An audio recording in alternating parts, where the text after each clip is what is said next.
एक बार फिर से रुख करते हैं भोपाल से। हमारे साथ हमारे नुमाइंदे मेहताब आलम जुड़े हुए हैं लगातार। मेहताब आलम, आप लोगों से बातचीत कर रहे हैं, जो फर्स्ट टाइम वोटर हैं उनसे भी बातचीत कर रहे हैं।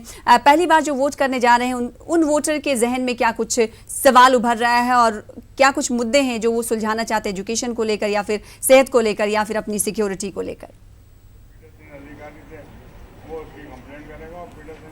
सनम, हम बात करते कि अगर हमने सुबह से इसकी बात करें तो जो पोलिंग बूथ अलग अलग उस पर गया तो हमने यहाँ पर कई जगहों पर इलेक्शन कमीशन के दावों की जो है पोल खुलती नजर आई कि हमें एक ठेला नजर आया जहाँ पर एक नहीं बल्कि तीन लोग उस पर बैठ के जा रहे हैं, जबकि इलेक्शन कमीशन ने कहा था कि जो लोग माजूर हैं उनको कैब जो है मुहैया की जाएगी, लेकिन ऐसे कोई इंतजाम यहाँ पे देखने नहीं मिले।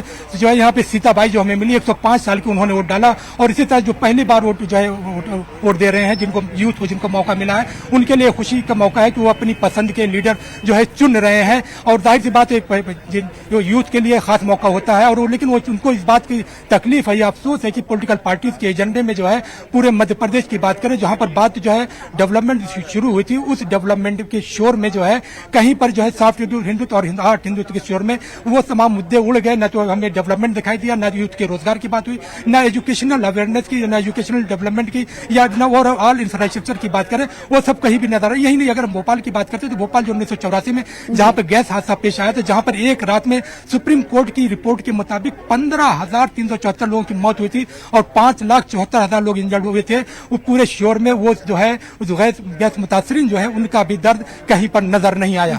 मेहताब, जिस तरीके से हम देखते हैं कि हर बार आप रिपोर्टिंग करते हैं, गैस मुतासरीन जो है उनसे बातचीत करते हैं, उनकी जानिब से कहा जाता है कि सरकार ने उनकी तरफ ध्यान नहीं दिया, बार बार उस इलाके का भी दौरा करते हैं।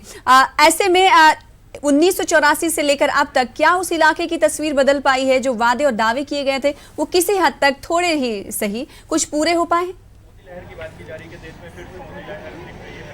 देखिए एक बात बताएं सना, यहाँ पर जो कुछ भी अब तक मिला है वो सब कुछ सुप्रीम कोर्ट की मुदाखलत से मिला है। चाहे ये मौजूदा हुकूमत हो या इससे पहले की हुकूमत हो, सारी हुकूमतों की बात करें, सारी हुकूमतों ने सिर्फ दावे किए हैं। 571 करोड़ रुपए डाउ केमिकल से जो है उस वक्त लिया गया था, लेकिन ये पैसे जो है सुप्रीम कोर्ट के बाहर राजीव गांधी ने एक समझौता किया था और उसमें जो है राजीव गांधी ने जो पैसा लिया था उसमें 3,000 मौत और 1,02,000 इंजर्ड के नाम शामिल थे। लेकिन सुप्रीम कोर्ट ने जो सूची जारी की थी, फेरिस्त जारी की थी, उसमें सुप्रीम कोर्ट ने माना था कि उस रात में 15,374 लोगों की मौत हुई थी और 5,74,000 लोग इंजर्ड हुए थे। यही वजह है कि गैस मुतासरीन बार बार जो है 5 गुना मुआवजे की मांग करें। हमारे साथ जो है न्यूज 18 के सीनियर जर्नलिस्ट अनुराग श्रीवास्तव भी मौजूद, जो हमारे साथ सुबह से लगे हुए। अनुराग, जो पूरे शोर में आपने देखा जो है हम भोपाल के जो लोकल इश्यू का नजर आ रहा है।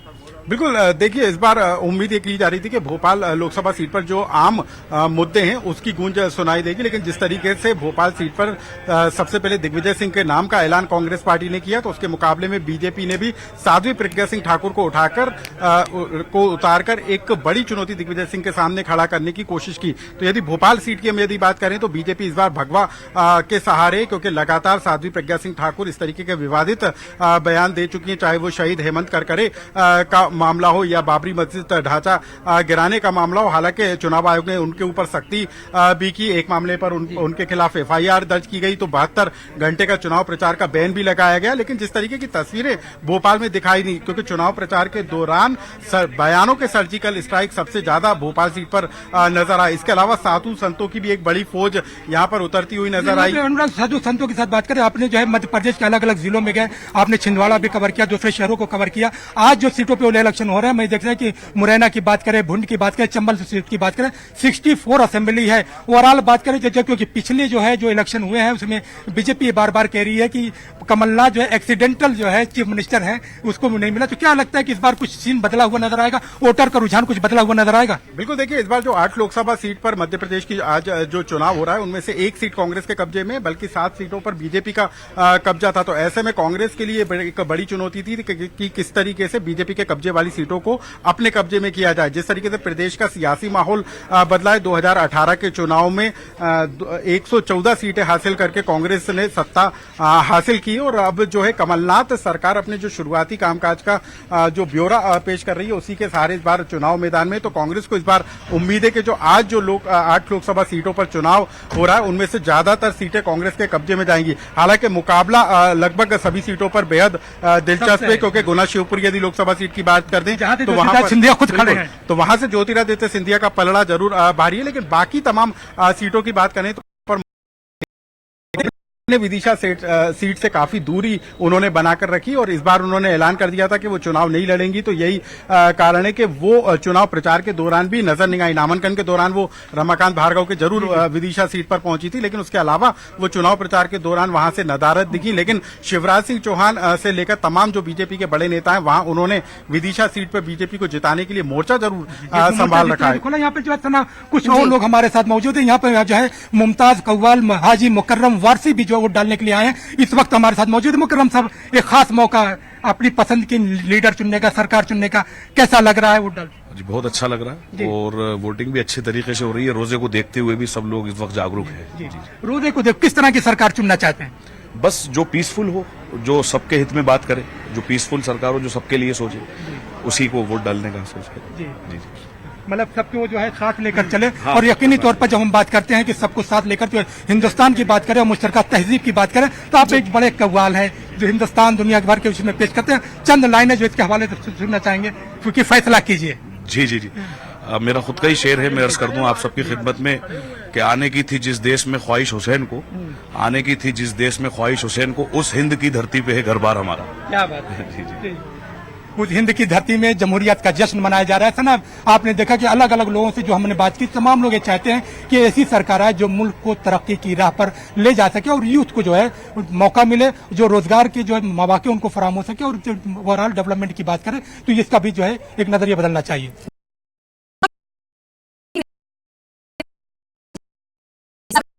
है भोपाल सीट पर, क्योंकि वो इस वक्त दिग्विजय सिंह को सपोर्ट करते हुए दिखाई दे रहे हैं। क्या उनके समर्थन की वजह से कुछ न कुछ यहाँ पर बीजेपी के लिए मुश्किलात खड़ी हो सकती है, क्योंकि बीजेपी का गढ़ एक तरीके से भोपाल रहा है?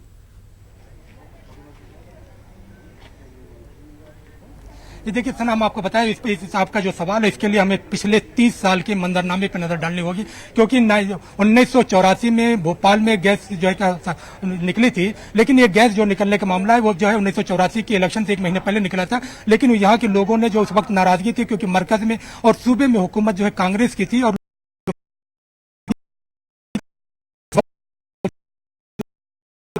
जो है 2014 में हुआ और उन्होंने 4.25 लाख वोटों से जो है बड़ी जीत थी। लेकिन तमाम चीजों को देखते हुए भी भारतीय जनता पार्टी ने आलोक संजर जो है, जो कायस्थ उसे उनका एक बड़ा वोट था, उसको टिकट नहीं दिया और इस बार दिया। कंप्यूटर बाबा और दूसरे लोगों को जो है एक तरह से जो है 2018 के असेंबली चुनाव से पहले शिवराज सिंह ने जो है एक हिंदुत्व का कार्ड खेला था, लेकिन वो कार्ड उनके काम नहीं आया, क्योंकि कंप्यूटर बाबा ने इलेक्शन से पहले उनके खिलाफ बगावत की और फिर उनके तो कंप्यूटर बाबा ने कहीं ना कहीं जो है साधु संतों को लेकर भोपाल में एक जो है रैली करने की कोशिश की, लेकिन वो कुछ चीजें उनके खिलाफ भी गई और इलेक्शन कमीशन की तरफ से उनको भी जो है नोटिस इशू किया गया कि किसकी इजाजत से और किसके परमिशन से की गई। लोग जो आम वोटर है वो चाहता है कि भोपाल की तरक्की हो, भोपाल को रोजगार के मौके फराहम हो, भोपाल में अमन कायम हो, भोपाल के जो गैस विक्टिम है उनको इलाज मिले, उनको मुआवजा मिले, उन तमाम चीजों को चाहता है। लेकिन जिस तरह से इलेक्शन के पूरे कैंपेन में भोपाल की इश्यूज नदारद रहे, इससे उसको कहीं ना कहीं तकलीफ जरूर हुई है।